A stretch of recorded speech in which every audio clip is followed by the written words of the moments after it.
seat.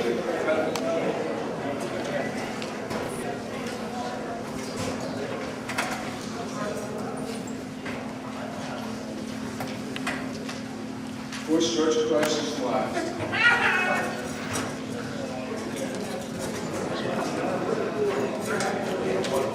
I'd like to have Reverend Neil Stevens come forward for the blessing.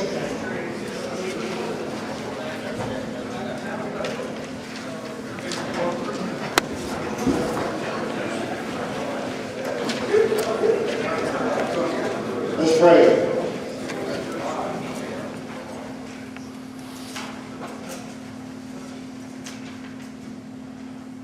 Our Father, we thank you for your graciousness to us. You have blessed us and provided for us in abundance. You have given us good fellowship, and you have kept your hand on our lives. We thank you, Lord, for this time of fellowship around these tables. We thank you for the food we are about to receive. We ask you to bless the hands that have prepared it and bless the food and nourishment of our bodies. May you receive glory from this time. In Jesus' name. Amen. Glad to see this is a great turnout. Let's eat. Attention, please.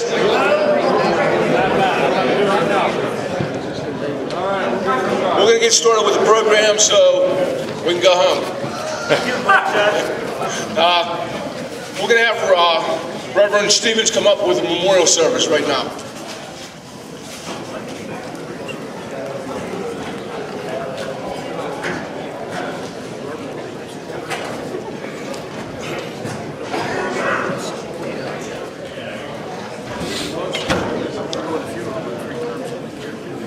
We'd like to take a few moments and honor our brothers that have gone to the reward ahead of us.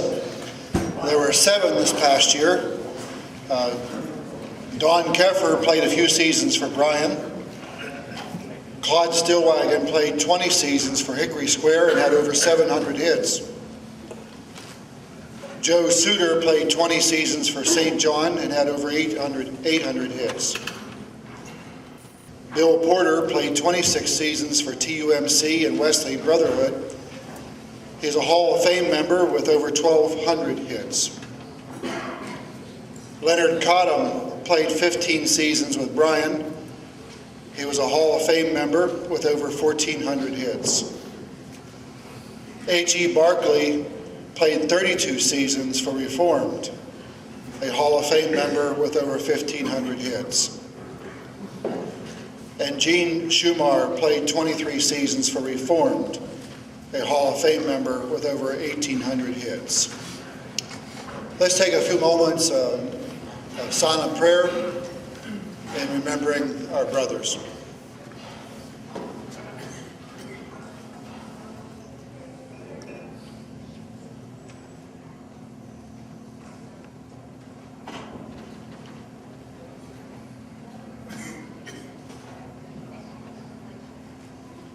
Father, again, we rejoice in your goodness to us. And as we give thought to these 7 brothers who have passed on before us, we are grateful for the memories of their fellowship. We pray that you would give us strength that we may honor you until we receive our reward. And may we bring glory to Jesus Christ. Amen.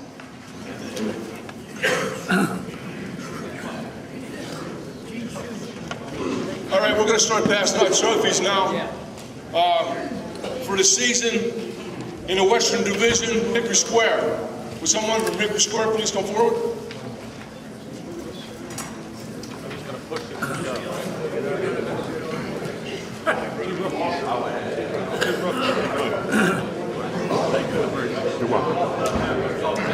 Hey guys, Junior was in the hospital last week. And believe it or not, Junior checked himself out to come and receive this trophy. And he said he has to have a double bypass. No, just a new valve. a new valve, and he told him that he wouldn't have it done until after this banquet. So Junior's here tonight.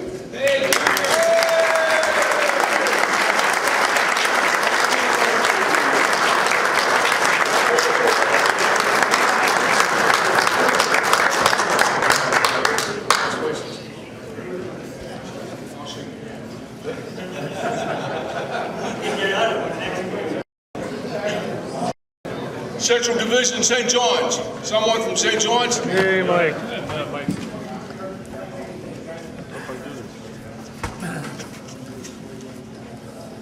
Congratulations.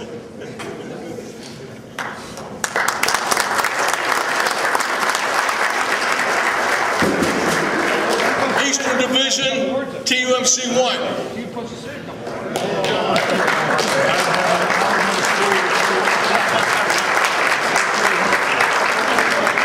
Help him come out of it. He'll come around.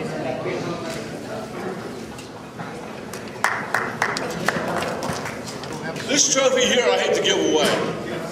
We lost this, believe this or not, we lost this trophy this year by one hit. Then Chestnut Street goes to United Presbyterian.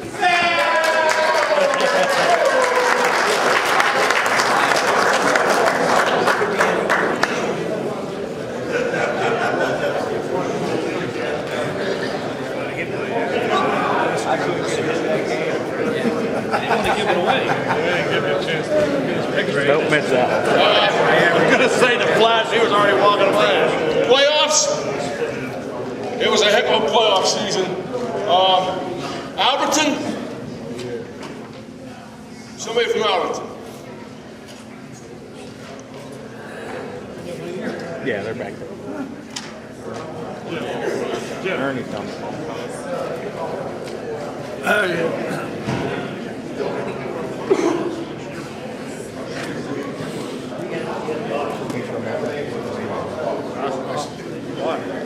Did he play all this year?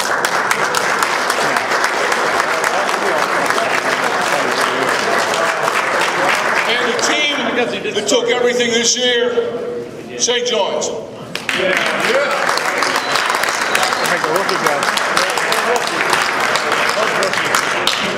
They got to earn their right.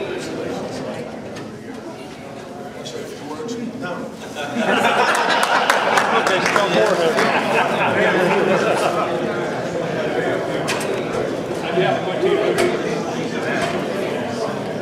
You got me in focus? You're good to go. Good, okay. We'll get on with our league leaders now.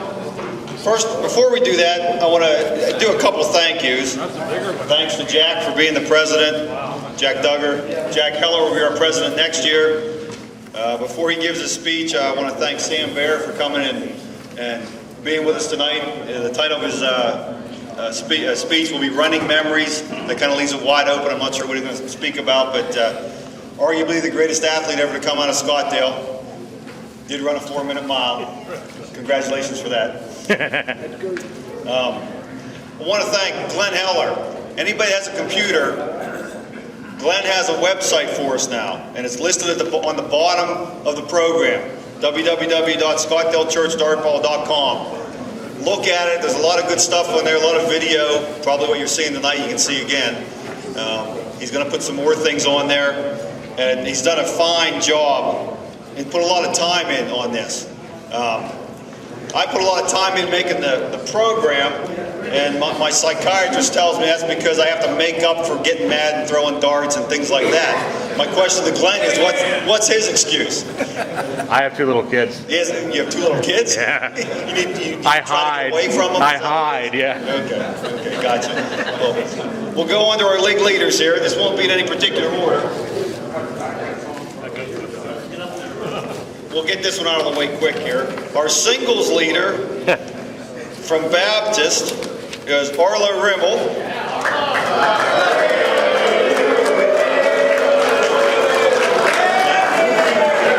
This is Arlo's second singles title. He has 3 triples titles and a homer title.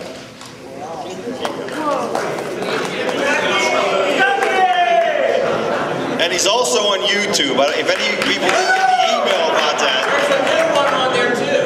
Pictures of people on blonde hair. That's That's okay. That's okay. That's okay.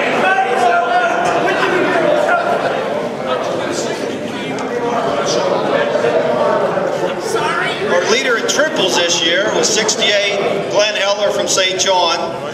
Glenn's first title of any kind.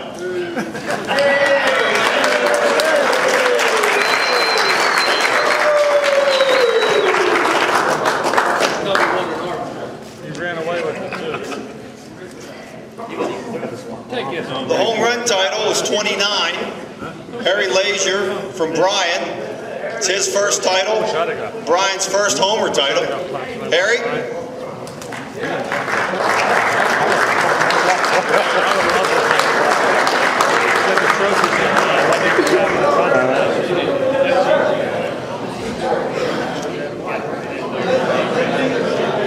Look at him over there popping.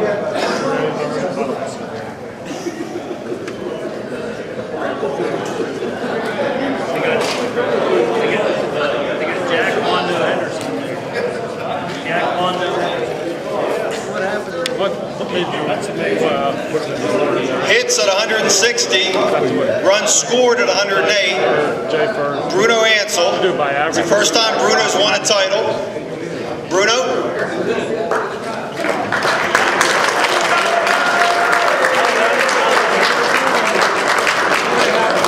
Arlo wants to tell you that Bruno is his first cousin.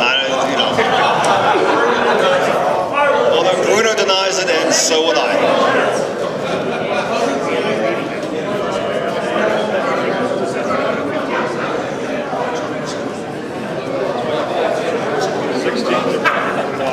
Another trophy that goes to Brian for runs batted in, 102, doubles, 157, Stan Mellinger. It's Stan's second RBI title and his sixth doubles title. Only one person in league history has more doubles titles, and that's Tom Crawford. Stan?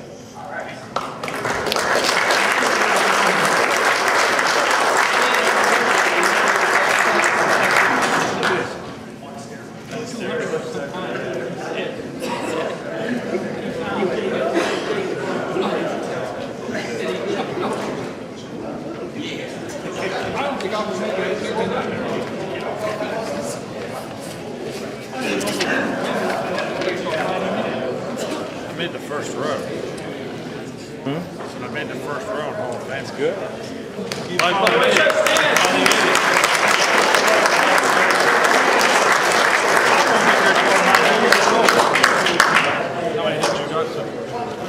When I first started playing, this was my 30-something year, I don't know, a long time, since I was 12 years old. The average record was 570-something, Charlie Swink, everybody thought untouchable. Bob Sherrick broke it by a couple points. It's been broke a few times since. Rick Clark's been over 600 4 times. Stan's been over 600. Never thought Rick Clark's 618 would be touched. It was more than touched this year. Herb Gates, 629. Herb?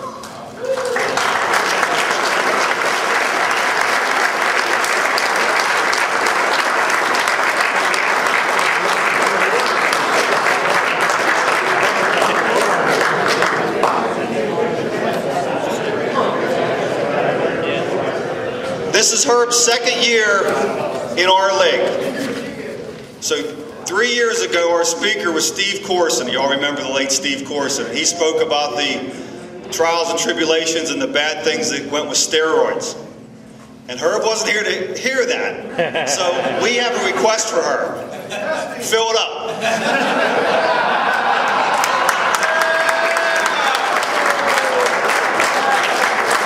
When an unbreakable record gets broken, what else can you say? Before we go into the Hall of Fame certificates, Brian has a presentation they'd like to make.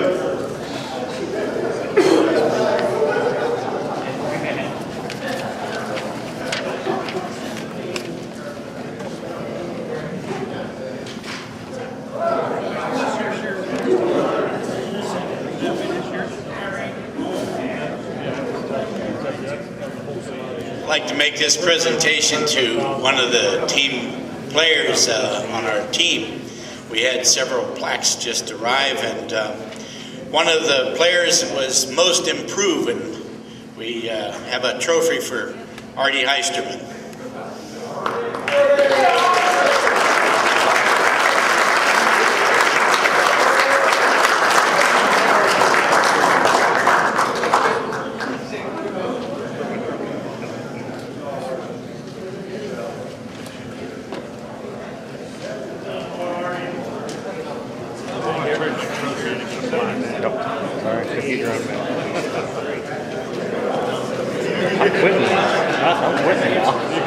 I got one in 4 years.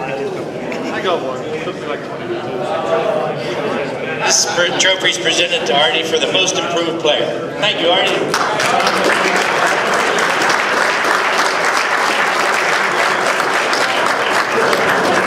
Getting back to your program, I just want to make a couple notes to you. The final 3 pages are the all-time list. Everything's been updated, and I want to make one reference, kind of odd when we came to it. On the last page of the all-time home run list, if you look at the Eiferts, Ron Sr., Ron Jr., they only have 1 home run difference between them. I think that's kind of neat. They probably couldn't have done that if they tried. So congratulations to those guys. As a reminder, the treasurer who needs money, any team that won a trophy, you owe $5 for your engraving. So see Brad about that. Is that per trophy? Per trophy, yes. You guys owe $10. So sorry. No, team trophies. Gotcha. Yeah. Okay. I have an announcement as far as you probably, if you get the emails and things from Glenn. I've got a bus going to a Pirate game, June 30th. Anybody in the league can go. Bring your wives, bring your kids. Let's get a full bus and go down and enjoy a game. It's a Saturday night, June 30th. It's a bobblehead night. Just see me, and it's first come, first serve with payments. We have one more thank you we need to do. The ladies. Let's bring them out.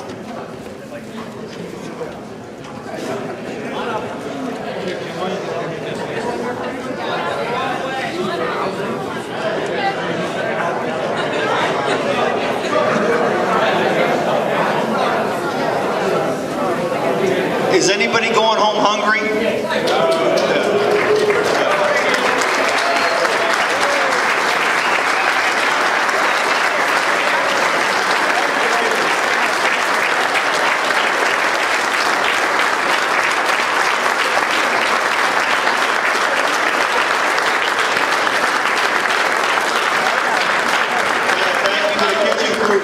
Joan, you did a wonderful job as always. She will accept tips. Now for the Hall of Fame. For those guys that went over a 500 level, going over 4,000 hits this year, from Reformed, Mary Kelly. Hey.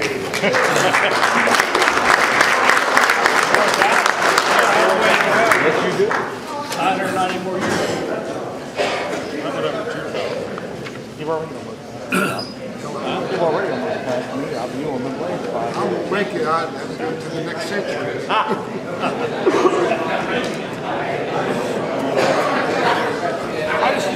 Going over 3,500 hits from Lutheran, Ed Rolla. You made it look so much easier, but you have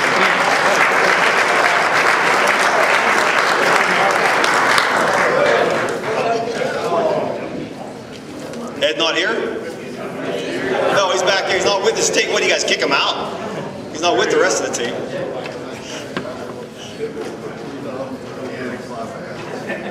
Too slow, Dan. That's okay. Well, you were, I was looking for the team. What do you consider?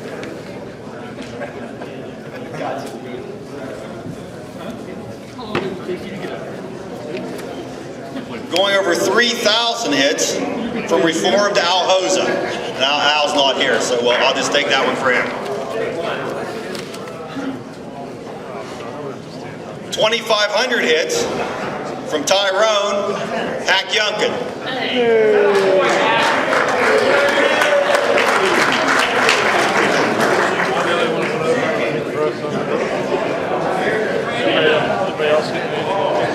I don't know. I didn't Going over 2,000 hits, everybody's favorite from Baptist, Arlo Rimmel. Although his name wasn't Arlo the whole technically he should have 2,000 hits as Arlo, because it wasn't your name the whole time. Yeah, Doug, you should be done. We're gonna have to table that and discuss that next season. Should be done. You'll hear from my lawyer. Is his name Dougie too? Well, right now we have $3 in the till, so you won't get much. All right, going over 2,000 hits from TUMC, Joe Duggar.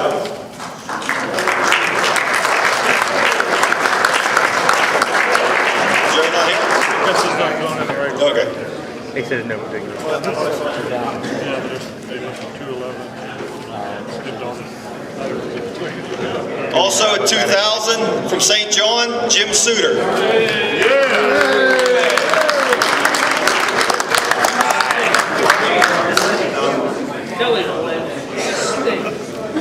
Yeah, you stink.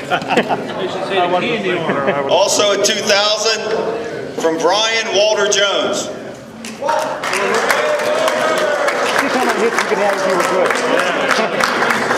Let's see how many years to get 2,000. 22. Sure, I am a guy there, yeah. And I've been playing longer than you. There you have. This is my 24th.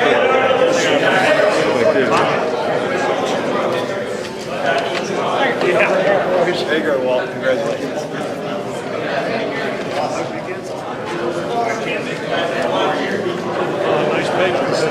And we had two guys join the hall this year, going over 1,000 hits. From Owensdale, Harvey Ansel. Hey. I know he's here, I saw him.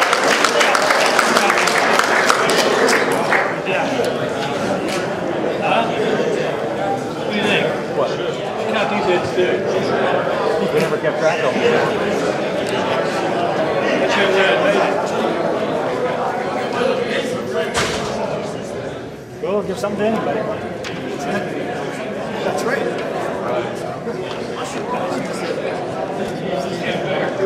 And also joining the hall with 1,000 hits from TUMC, Bill Scott.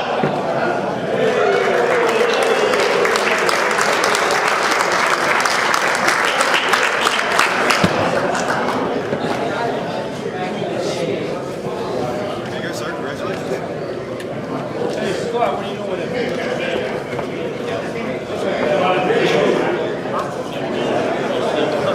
Okay, that concludes our business in this room. We'll head over to the sanctuary and hear our speaker. And again, if anybody wants to go to that Pirate game on June 30th, just let me know. Thank you.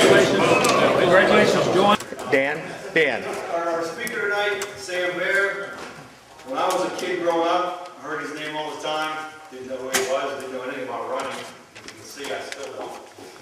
But in 1967, Sam became the 24th American to eclipse the 4-minute mile of running. Sam started at Scottdale High, which is now Southmoreland, then at Kent State in Ohio, where he was a 7-time All-American and remains the school record holder in the 1,500 meters and mile, and 2 mile. He won the AAU Indoor National Championship in the mile and a silver medal in the 1,500 at the Pan American Games in '67 and was an alternate for the '68 Olympic team. His best time of 3 minutes, 56 and 7/10 seconds in the mile was in 1969, and that was the second fastest mile in 1969. Sam Bair.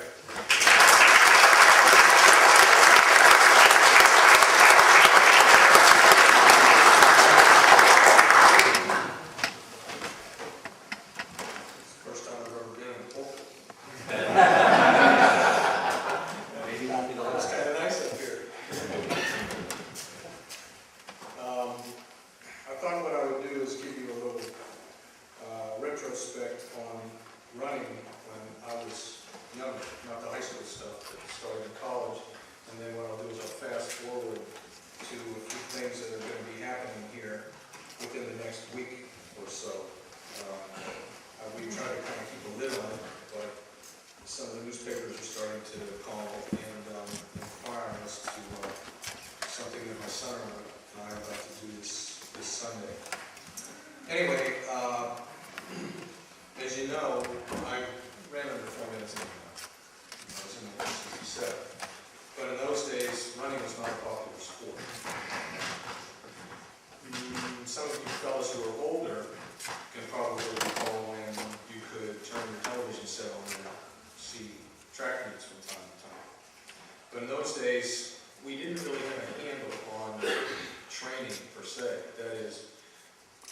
get faster? How do you improve? Nowadays, you can go and get on the website, you can buy a book, you can buy Runner's World magazine, Running Times magazine, you can buy autobiographies, you can do a lot of things. But in those days, it was more trial and error to figure out how you could become a better runner. I was a very curious person. I used to go down to the store, Acey's, down on Pittsburgh Street next to Tarlo's Restaurant. Had a store in there. I used to go in there and just comb through the Sports Illustrated magazines, the weightlifting magazines, and look for articles on running. And then finally, I was able to get my hands on a book by a man named Arthur Lydiard, and another book that was an autobiography about a guy named Peter Snell, who was a world champion in the 800 meters in the 60 Olympics, and then he won 1,500 meters and the 800 meters at the 1960 Olympics. And there's articles about him running 100 miles a week in order to improve his speed on the track. And I didn't really agree with that, but I thought, well, because I had a curious nature, you hear things about athletes when people talk about their characteristics. And for me, I didn't look at myself as a dedicated athlete. I didn't look at myself as a person who liked to endure pain, but I had a curiosity. And it was the curiosity that turned me into a good runner. And what I did was I read the book from stem to stern and saw that he was running 100 miles a week, doing 2 workouts a day, and he was interspersing that with different types of repetition training, interval training, speed work, whatever you call it. And he was setting world records in a month. So, what the heck, maybe I should try that. So I had graduated high school from Scottdale, and that summer of my final year when I graduated, I decided to start running 100 miles a week. Normally, you don't do that right off the bat. What you do is you start out jogging a couple miles a day, and what happens is your body begins to adapt to it. It's very simple. And by the end of the summer, my freshman year in college, probably about the last 6 to 8 weeks, I was cranking out 100 miles a week. And I continued that kind of work throughout my entire running career, which extended beyond the collegiate level. Now, to give you an idea as to what kind of work that was, every day of the week, Monday through Sunday, I'd get up in the mornings and run 10 miles. I lived over on Grant Street, so I'd run down the Dawson Road, I'd turn right, it'd take me across a bridge called Cunningham's Bridge. I think the bridge is down, you can't get through there. I'd go down to the foot of Fleming's Hill, turn left, go past Lake Forest, Briarchest, whatever you call it. Turn right, head up the hill. I remember the names on the mailboxes. Lowe, Jamalski, Catalina, Kramer. That was Dan Kramer, he was on the farm, he used to be on his tractor all the time. In fact, when I do that 10-mile loop in the mornings, I'd be heading up the hill past Dan Kramer's farm, he'd be on his tractor. And he'd come over on his tractor and he'd start swearing at me. You stupid little SOB. So, what are you doing? So, in those days, running was not a popular sport. For example, after the year 1972, we got the aerobics movement started, the fitness movement started, the running boom started. If you're not familiar with history, the running boom started when a man named Frank Shorter won the gold medal at the Olympics in the marathon in 1972. Prior to that, running was a sport that people, if you saw someone running out on the road, you thought they were crazy. In fact, my mother worked at the Clover Farm store at Pittsburgh Street. Remember the farmer brothers, Wayne and Elwood, at school. And she worked as a checkout person. And people used to come into the store and they'd say, we see this little sawed-off, nutty kid half day in the summertime running by our house. Is there something wrong with this kid? And they said it to my mom. I said, did you ever see this kid?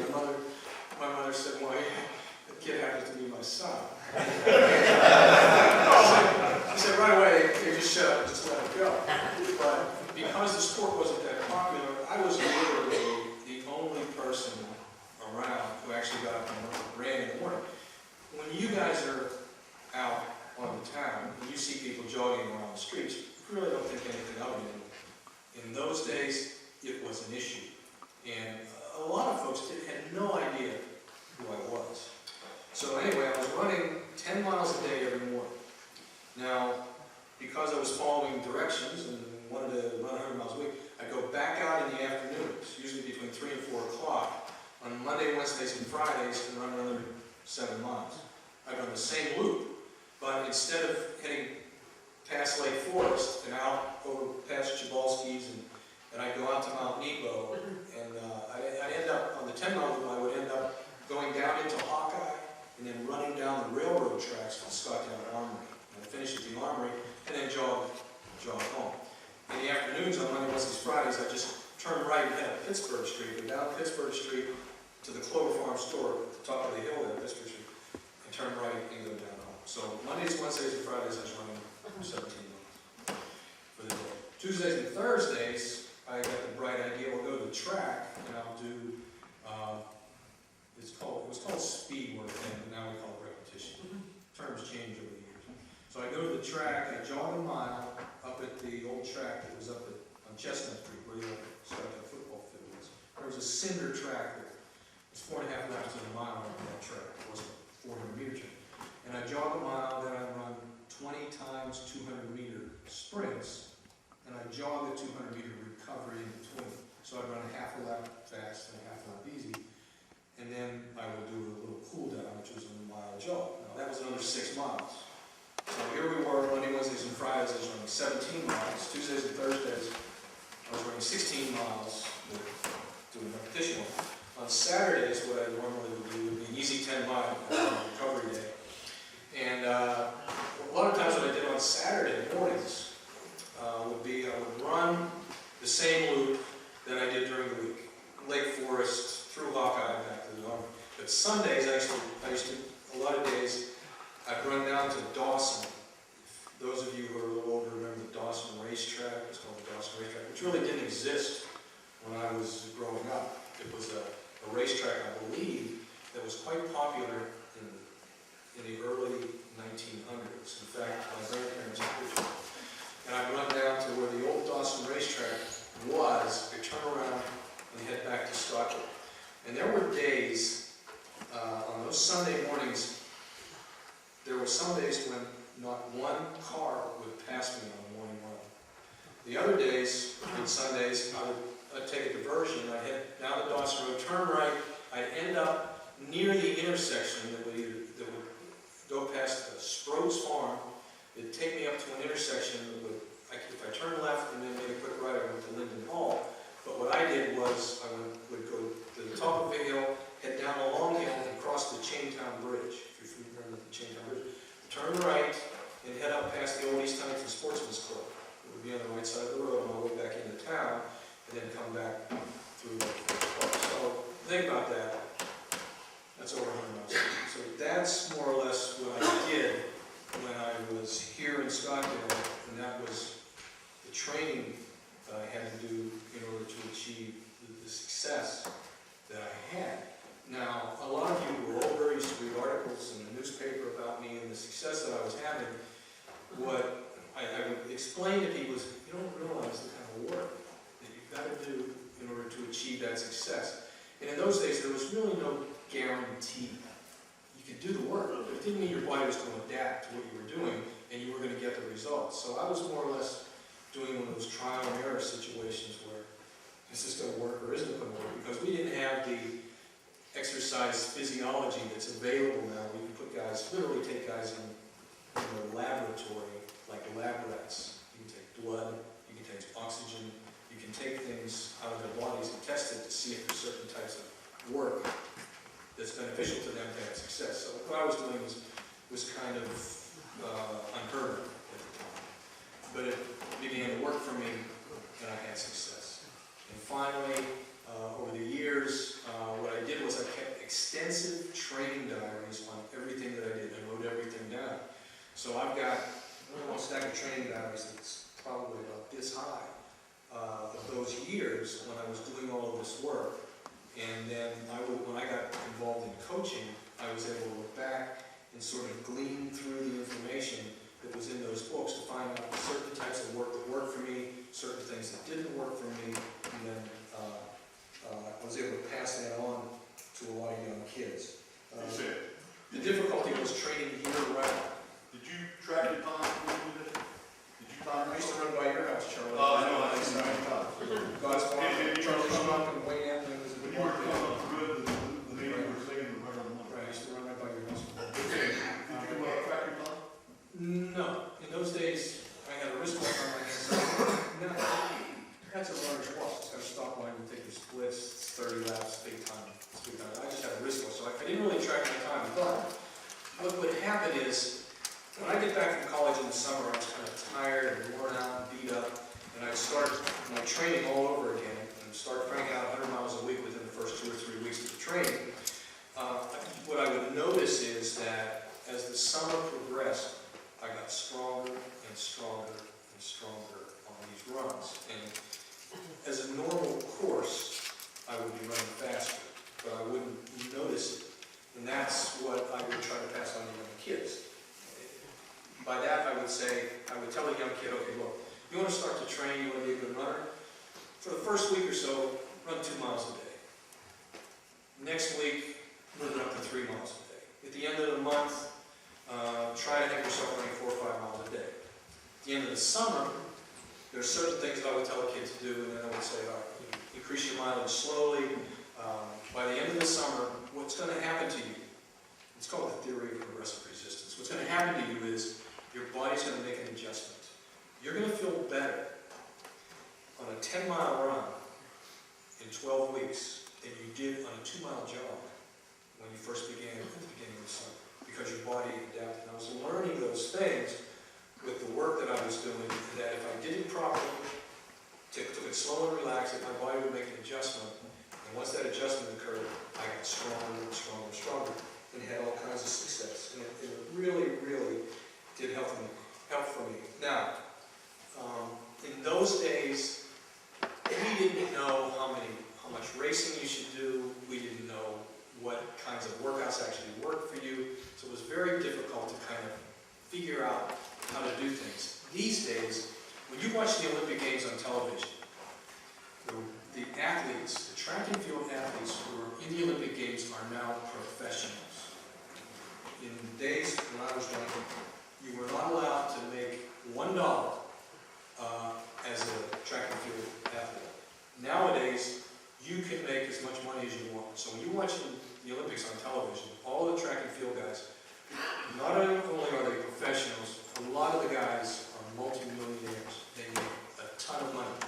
America's best middle distance runner, 3 years ago, signed a contract with Nike for $250,000 a year, plus incentives that are written into the contract, plus he gets a shoe deal, and he gets appearance fees wherever he goes. So, by no means is the Olympic Games an amateur sport anymore. It's totally changed. When I was in college, it was totally amateur. And when I was in college, we literally lived in a shoestring. When I was training, I was buying my own equipment. I was paying my own way wherever I went. In 1967, for example, now I was a college student. I was supposed to be a college student. I was going to class every day. It takes 16 credits a semester. It took me 5.5 years to graduate from college. Why? Because I was on the road so much when I was in college. I was rarely ever on college campus on the weekends. Nowadays, it's different. The whole scope, the whole environment of the track and field situation has changed. And I was looking through a training diary the other day, and I'll give you a quick example of that. In 1967, this is 9 months only. This isn't throughout the 12-month period of year. In 9 months, from Kent State, I traveled to Pittsburgh, Philadelphia, Cleveland, Milwaukee, Hamilton, Ontario, Chicago, Detroit, South Bend, Lawrence, Kansas, Boston, New York City 3 times, Oakland, California, Toronto, Canada, Trinidad, that's British West Indies, West Berlin, Albuquerque, New Mexico, Provo, Utah, San Francisco, Berkeley, Bakersfield, Minneapolis, Winnipeg, Manitoba, Montreal, Quebec. If you were, that's 28 venues in 9 months. It was, the work, the travel that I did it was suicidal. But at the time, we didn't really understand that. And so what I was doing, I was basically running mile races nearly every weekend all over the world. And it was tough. And I can literally still stand up on both my legs, and I'm still hanging in there pretty well. Now, something that what I want to do is I'm going to bring you up to today and give you some information that's about to take place here this weekend. A little background on myself as I get started. I've been teaching for 34 years. I teach at Allegheny Community College in Pittsburgh. I'd like to retire. Money's not right, so I'm also coaching at Pitt. I was asked to coach at Pitt 3 years ago when my son became a freshman there. Some of the coaches came and called and said, "Why don't you come along for the ride, help our middle distance guys out?" And had a lot of experience. In fact, I left this past Thursday to go to University of Connecticut, in Storrs, Connecticut, on a bus. And I got back at, walked in my house last night at 2:45 a.m. So, and I'm heading up to Ithaca, New York, on my own with my son this Friday. You don't know this, but there's probably going to be an article in one of the local papers, maybe the Post-Gazette. I got a call from the Pitt media today, and we've been trying to keep this quiet because my son and I perhaps can make a little track and field history this Sunday. No American father and son has ever broken 4 minutes in the mile. Only one other father and son in track and field history has done this. That is a Kenyan, and his name is Kipchoge Keino. He and his son Martin have broken 4 minutes. If you look back into your track and field history, Kip Keino was the man that defeated Jim Ryan in the 1968 Olympics in the 1500 meter mile. Keino was a Southmoreland miler, and his son Martin, who broke 4 minutes. They are the only father and son in history. What Sam and I are attempting to do is be the first American father and son in history, and the second father-son in history to break 4 minutes. My son, you don't see much in the paper about him because track and field is not the sport through the media it used to be. If Ben Roethlisberger gets a boil on a certain part of his anatomy, it's going to be in the paper. But track and field, they don't cover track and field like they used to. My son has run 4 minutes flat on 6 different occasions. He's run 4 minutes .1. This year indoors, he ran the mile in 4 flat .8, 4 flat .9. On 2 relays this winter, he's run a 4 flat 9. He ran 4 flat .1 this past winter. What is 1/10 of a second? That's what he missed breaking 4 minutes by. He ran a 1,500 meter race 3 weeks ago in 3 minutes, 42.36 seconds. The 1,500 meter race is called the metric mile. It is the Olympic distance for the mile run. But now colleges also run the 1,500 meter race. In that race, a 3:42 1,500 meter is equivalent to a 3:59 mile, but that doesn't count. Sam has to run a mile in 3:59. And he and I have been invited to a special race in Ithaca, New York on Sunday. The race is loaded with professional milers who have run 3:50 in the mile, which is incredibly fast. And a lot of these guys, like I said, are very rich. They're just beginning, these professionals are just beginning their outdoor season. The collegiates are in the middle or the late stages of their outdoor season. So what we're going to do is we're going to go up and Sam's was invited to run a professional race with a rabbit. A rabbit is a pace setter. They have a guy who takes these pros at a fast pace, a sub-4 minute mile pace, on the track, and everyone tries to run a fast time. So what we're attempting to do is to get Sam under 4 minutes so we can be the first American father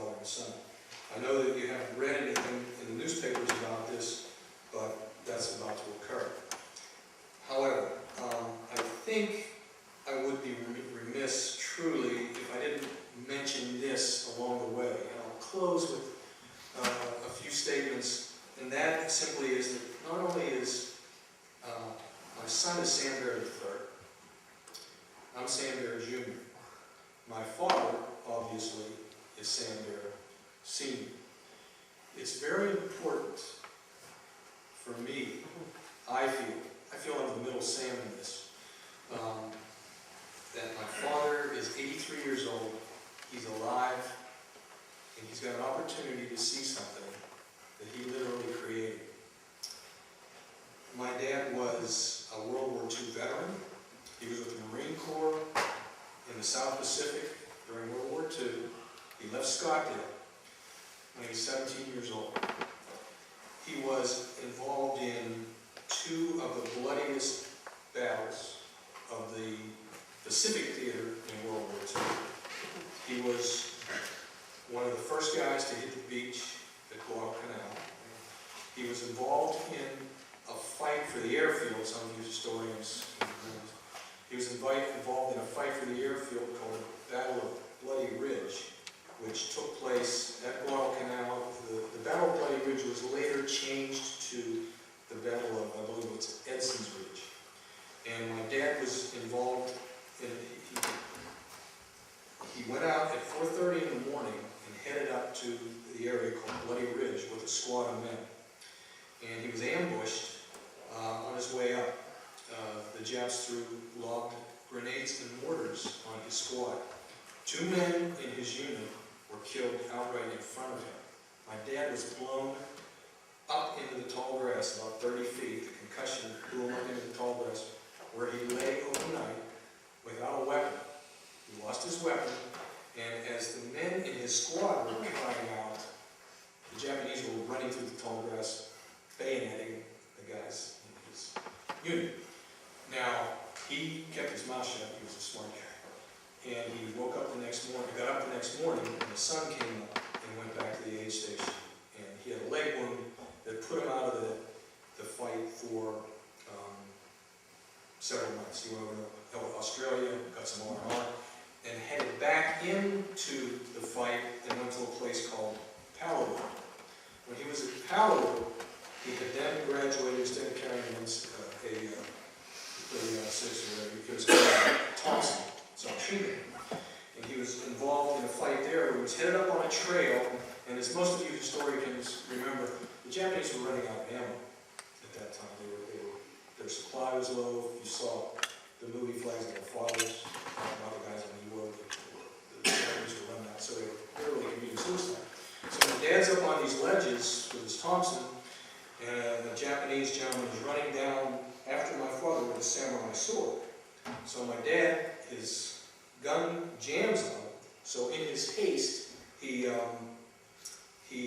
pulled out a grenade, which turned out to be the wrong grenade. He needed a fragmentary grenade. He pulled out a phosphorus grenade. And when he threw it at the enemy, the guy picked it up and threw it back. So it went off in front of the dad, cut his hands on fire, burned his hands up. He was able to get the clip back in his gun, take care of the enemy. In the meantime, he lay down on the trail. His hands were pretty torn up, and he was burned up a little bit. And in those years, as you can recall, the blacks that were in your outfit were used in supply. And there were guys in his outfit, black guys, who would carry ammunition on stretchers up to the front lines, dump it off, and then head back. And Dad said, fortunately for me, I'm laying on this trail, all beat up, and here comes the guys back, 2 guys back, with an empty stretcher. They tossed me on the stretcher, and I'm due to, and he said, I get back, get some aid. And he said, by then, he said, I've been there away from the shores of this country for 3 years. He said, by then, he said, I got back, got patched up, came back to the States. He said, I was due to rotate out, and ended up coming back to Scottdale after being away for 3 years. So for me, this occasion, as far as I'm concerned, is really, it's a tribute to my father. It's Mother's Day Sunday, which is perfect if we can work this thing out. It's Mother's Day, and we're more or less doing this as a tribute to him. This is for you guys. This is for Scottdale. This is for the people who support us over here. Hopefully we can get this thing done on Sunday, and this will be something, this puts a true period, I feel, on my father's life, and I consider that a life well lived. So what I'm telling you folks here is, on Sunday, whenever you think positive thoughts, maybe those things will head up towards Ithaca, New York, and we can get this thing over with, and maybe we can, in our own way, get Scottdale back on the map a little bit and get this over with. So with that, gentlemen,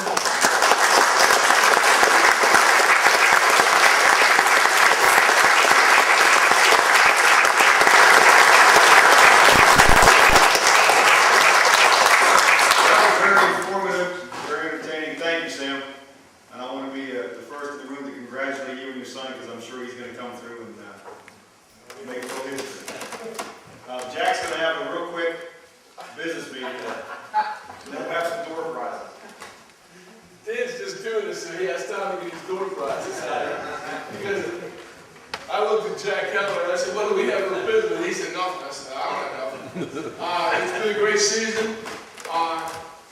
You know, I had fun yelling at all you guys. You know, I think you had fun yelling and being back. Look forward to next season.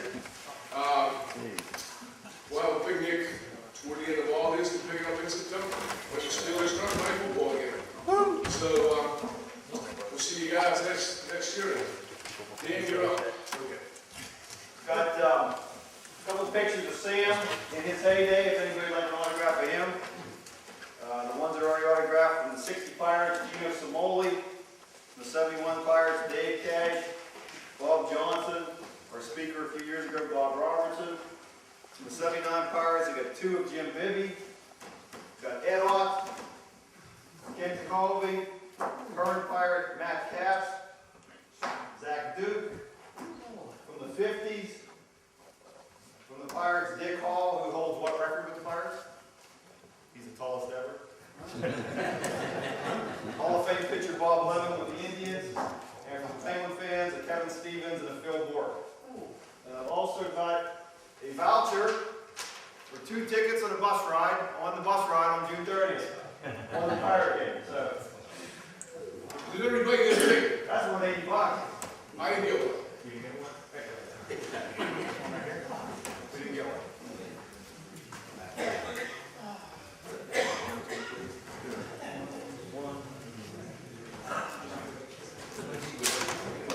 Beat me halfway. Thank you.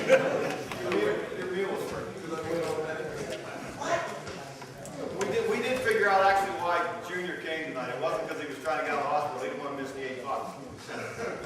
The $8 was we know he didn't want to lose. Is it surgery tomorrow morning? Good for you.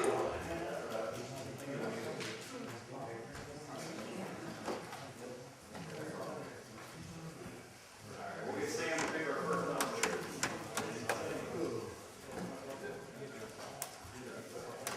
Last 3 digits. 526. 526. One up.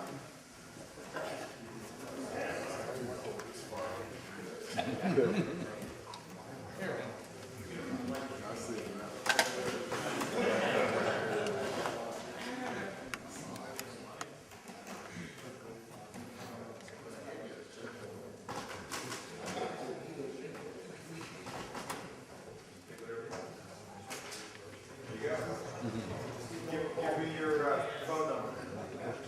Next 3 digits are 558. 558. Okay.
Hey.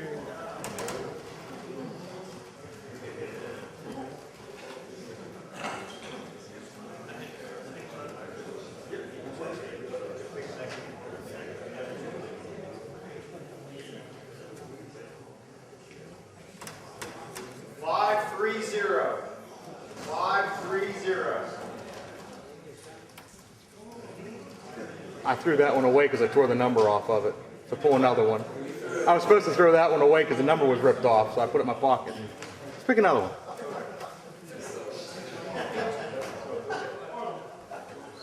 Okay, how about 529? That's a guy before. There you go. I was trying to be fair.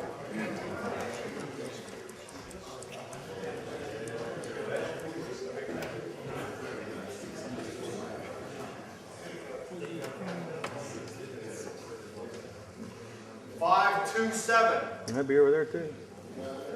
527.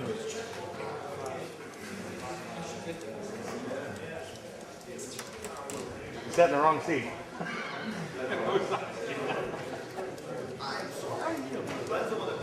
Well, I knew watching. I was over there watching so much.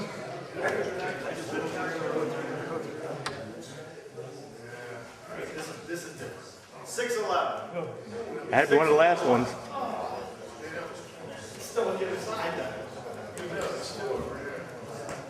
But that was one of the last ones.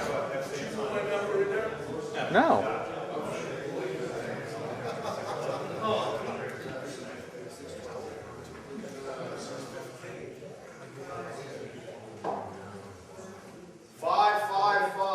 Hey. Shut up.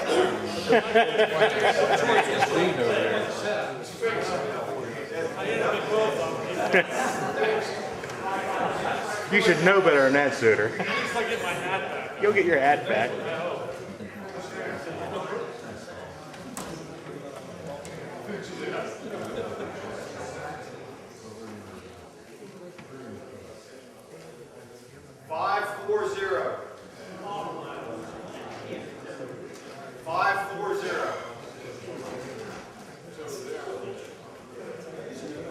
Well, what's on that front with this over here? Shake them up a little bit. Yeah, I'm pretty sure.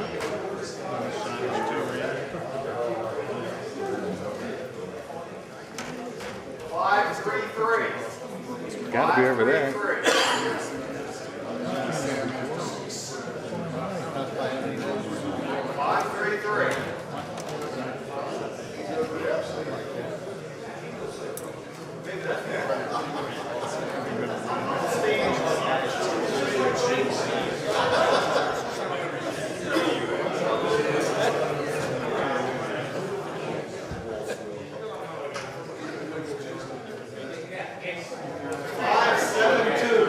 That should be over there. 572. There we go.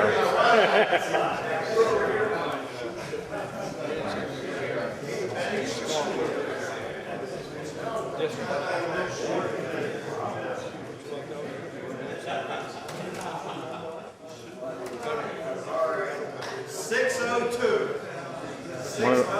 One of the last ones. Over here. Steve's over here, kid. Stay over there, man. Stay over that side.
Said we won them fire tickets that time.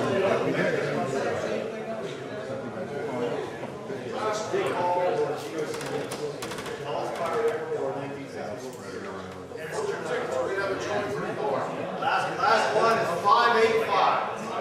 585.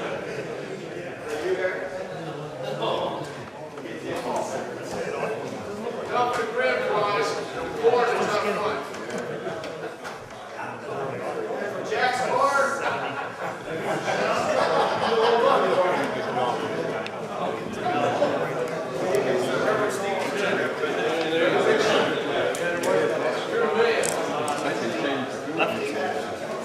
Jim Suiters. Who's that?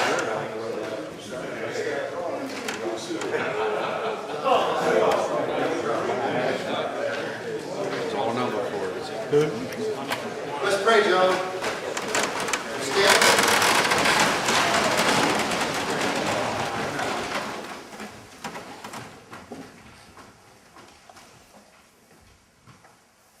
We thank you again, Father, for your grace upon us and for the fellowship with our brothers.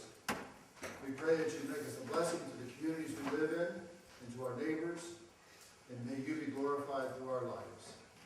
Send us forth from this place in your name. Amen. Amen.